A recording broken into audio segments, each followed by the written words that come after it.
In the transient realm of fortune and adoration, affection and desire, vengeance and absolution, humans have been known to relinquish their very souls for a taste of these fleeting pleasures. Unbeknownst to them, the sands of time run swift, and as life's end draws near, dread, panic, and anguish take the helm. Desperate cries for a second chance echo through the void, hands raised heavenward in remorseful supplication.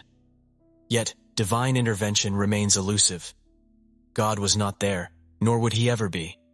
In the throes of human nature's iniquity, the wicked are forsaken, their boundless selfishness and avarice unquenched. And yet, in the direst of circumstances, the rarest of instances, one might find redemption through the pursuit of their loved one's safety and security. Enter New York City detective James Morgan, a man who lost his faith when he needed it the most on one harrowing day. The successful resolution of a high-profile case, centered on the murder of a political candidate, had led to a personal attack by Brooklyn gang members who had trailed his teenage daughter, Michella, home. His memory of the day remained vivid, marred by a gun butt to his face by a stealthy assailant.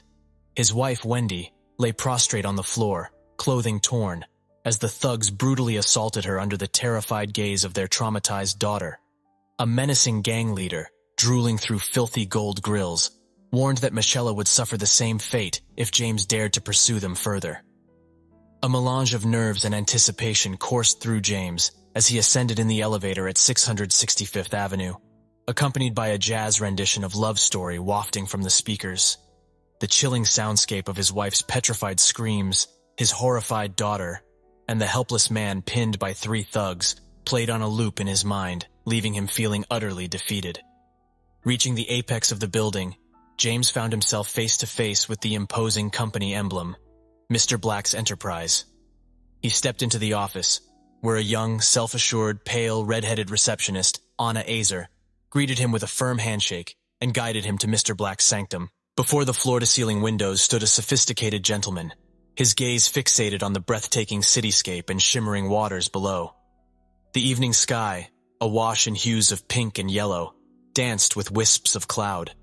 The man's meticulously groomed nails gleamed as he twirled a cane, his fingers nestled beneath a chrome skull adorned with ruby eyes that sparkled in their sockets. A striking emerald ring, engraved with a pentagram, encircled his ring finger. His impeccably trimmed dark beard matched the hue of his slicked-back hair, and he was clad in a suit so opulent, no designer could hope to replicate it.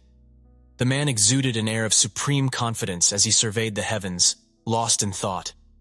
Turning his attention to James, he stood poised behind the olive-wood desk. Anticipation gnawed at me. And then, there you were, Mr. Black intoned, his voice a velvet river. Feel free to address me as Mr. Black. James Morgan, James declared. Mr. Black's eyes twinkled.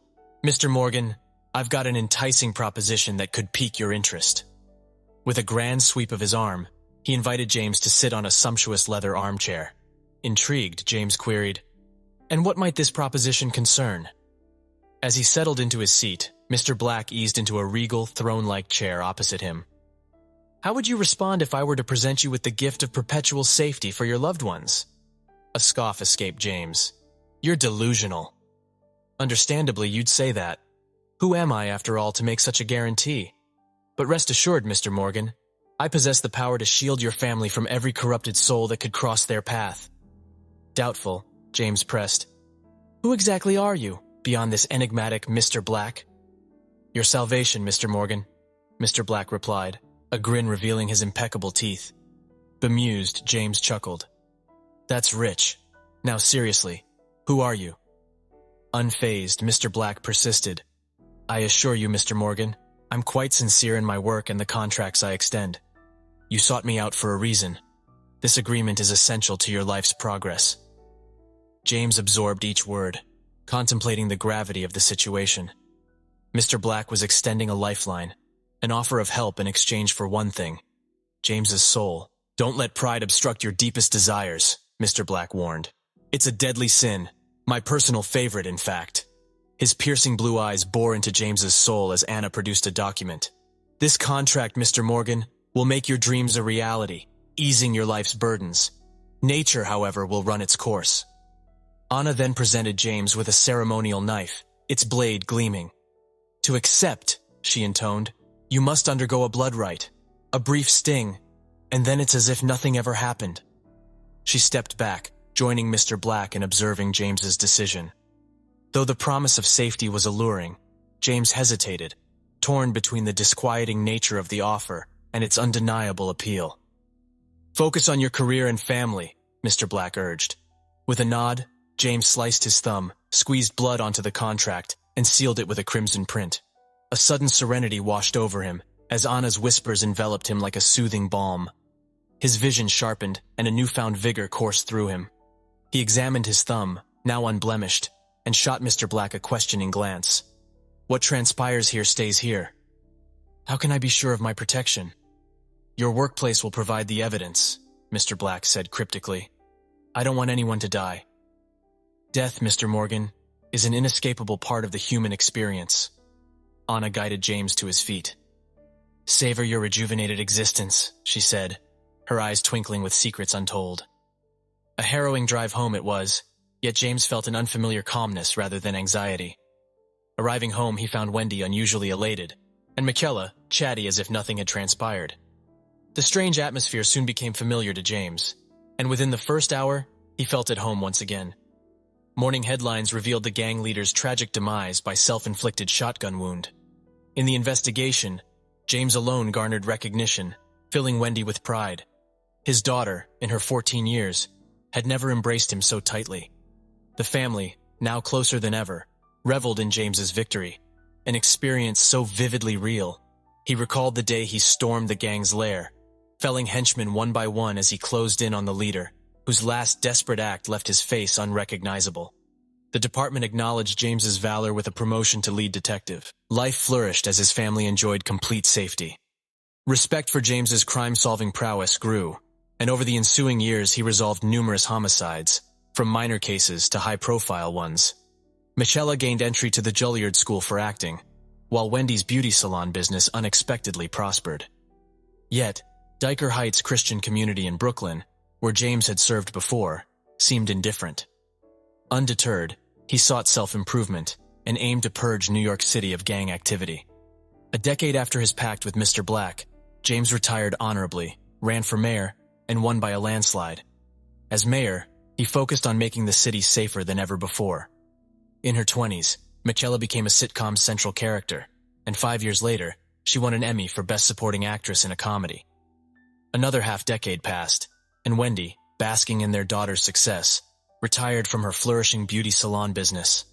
Abruptly, darkness engulfed their lives. Wendy, tragically stricken with stage 4 lung cancer, left James grappling with life's ephemeral nature. The Morgans reveled in their newfound ease, their struggles a distant memory since Mr. Black's fortuitous encounter. Life, once an arduous journey, now mirrored a video game, effortlessly shifting from hard to easy mode. Violently coughing, Wendy tasted the bitter tang of blood on her tongue. Shower droplets melded with the crimson splatter, akin to the remnants of a nosebleed, painting a grim picture.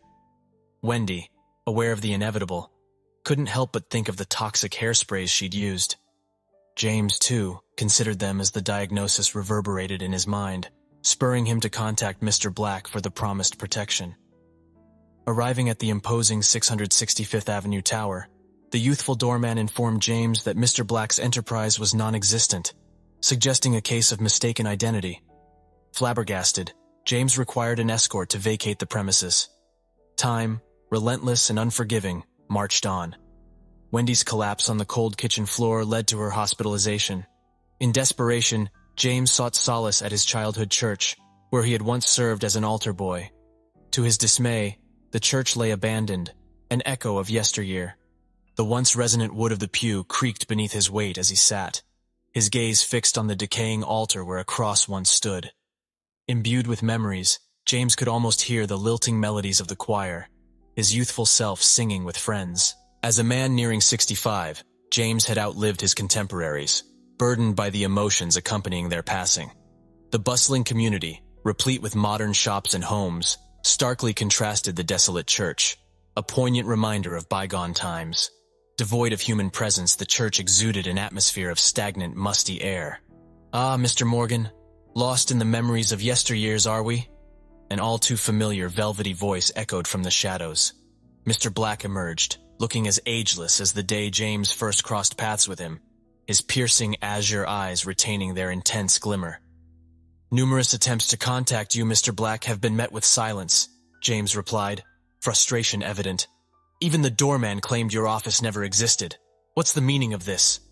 "Our agreement, Mr. Morgan," Mr. Black reminded him, his tone unyielding. "Damn your agreement. My wife's health is failing, and she's nearing her end," James exclaimed, his voice quivering with rage. "Life's cruel twists and turns, wouldn't you agree, Mr. Morgan?" Mr. Black's words were smooth and self-assured, yet carried an air of menace. "My family's safety. You swore to ensure it." "I have, barring nature's whims. Your life has been lived to the fullest, has it not?" "Deceitful! You lured me into this trap." "Nature's laws are beyond my control, Mr. Morgan." Mr. Black leaned closer, his unflinching gaze meeting James's eyes. "Blame lies elsewhere," he suggested, casting a glance skyward. Distress washed over James as he regarded his aged, wrinkled hands. "Time. A precious gift you squandered, choosing to devote it to those who never truly valued you, your community, rather than your family. I made the community a better place." Rising from the pew, Mr. Black towered over James. "Settle your debts before the sands of time slip through your fingers. Rest assured, I will collect what I am owed." In close proximity to the sacred church, the hospital loomed. James found himself perched beside Wendy's bed, the soft, rhythmic whispers of her labored breath enveloping the space. Clasping onto the fragile remnants of life, Wendy's grip was unyielding. Michella, her countenance awash with sorrow, desperately held her mother's hand. The funeral, attended by a sea of mourners, honored the Morgan family. Time seemed to warp for James. Hours felt like fleeting moments. Desperate to savor each second, he offered solace to his grief-stricken daughter. Silence, heavy with mourning, reigned. A confession weighed upon Michella's heart, while her father, stoic as ever, gazed upon the distant horizon from her luxurious Upper East Side abode. Inquisitive like any father, he turned his attention to her. She had relinquished her sitcom role for a film project that strayed far from family-friendly territory. Her appearance in the movie, both provocative and nude, was a stark contrast to her beloved TV persona.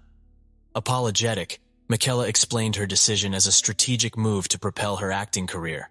Although James nodded in understanding, he was acutely aware of the inevitable negative publicity.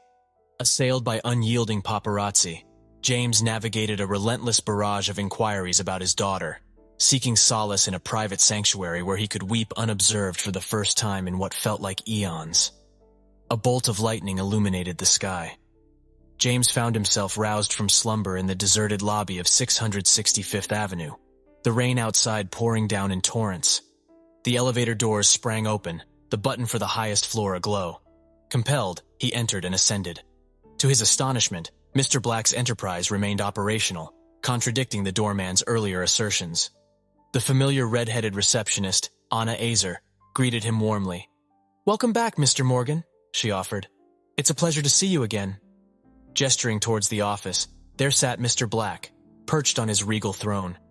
As lightning cleaved the sky with a sizzling hiss, Mr. Black intoned, "Mr. Morgan, your arrival has been long anticipated." Visibly rattled, James found a seat across from the enigmatic figure. "Intriguingly, life has presented you with an auspicious opportunity," Mr. Black hinted, eyes gleaming. Curiosity overtook James's countenance, replacing resignation. "Do tell." With a barely audible rustle, Anna passed the parchment to James as Mr. Black elucidated the particulars. "This document possesses the power to liberate your soul and annul our prior arrangement. Contingent upon your acceptance, of course." James furrowed his brow. "There's got to be a drawback." "Indeed," Mr. Black replied, grin widening. "Have you encountered mention of the Hell's Disciples?" "No. Anna and I are members. Our cohort traverses the earthly plane, striking bargains for the souls of mortals. However, my desire for retirement grows." A subtle nod passed between Mr. Black and Anna. "I'm not following." "You transformed an entire community, reshaping lives for the better. I proffer a singular opportunity. Assume my role, amass souls, and persist in existence, your mortal presence unnoticed. Your physical form will perish as any human's, but your soul will execute tasks for the infernal master. Once satisfied with your service, you may relinquish the role, reincarnating sans recollection of this existence or the subsequent incarnation. Will you accept? James hesitated. What must I do to succeed you? With deliberate grace, Anna positioned the ornate, bloodied blade on the desk.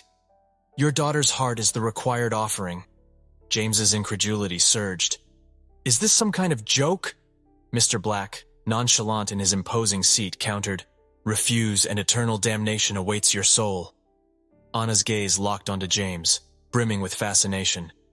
To proceed, the task must be executed. James gazes intently at the gleaming knife, thoughts racing through his mind. With a trembling hand, he reaches out, firmly grasping the handle and scrutinizing the cold, sharp blade. To him, it feels no different from any other object he's held before. Is my daughter damned to eternal suffering? He wonders aloud. Well, that hinges upon the life she's led, comes the enigmatic response.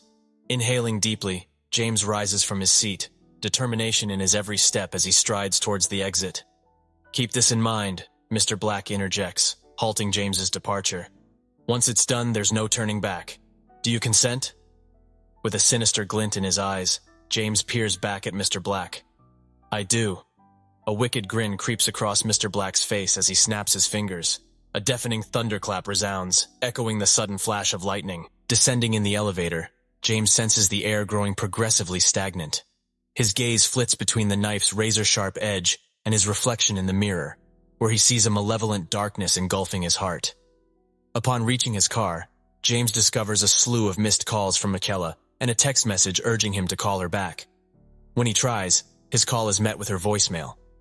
Anxious, he drives to her condominium and ascends to her floor, only to find her door slightly ajar. Worried, he cautiously nudges the door open, calling out, Michella! Silence ensues. James ventures further into the dimly lit living room, where he stumbles upon a chilling trail of blood. It leads him to the horrifying sight of Michella's lifeless body, her chest gruesomely torn open, her heart nowhere to be found. As the horror sinks in, the police burst into the scene. Freeze! The command reverberated through the room as a police officer leveled his 9mm weapon at James. With hands raised, he attempted to explain. It's me, the ex-mayor, James Morgan.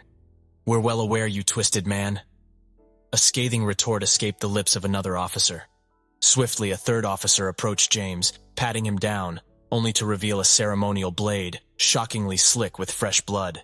Bewildered, James found himself encumbered by the icy grip of metal handcuffs. Wait! There must be some misunderstanding, he implored, desperation seeping through his words. As he was led away, James could not tear his gaze from Michella's vacant eyes, silently accusing him. His lips trembled, tears threatening to spill as he left the apartment. Please, allow me to clarify. His voice grew fainter, swallowed by distance. One officer lingered, surveying Michella's lifeless form. His visage bore an eerie likeness to Mr. Black, albeit devoid of any facial hair. A suppressed snicker escaped him as he strode out, joining his fellow officers.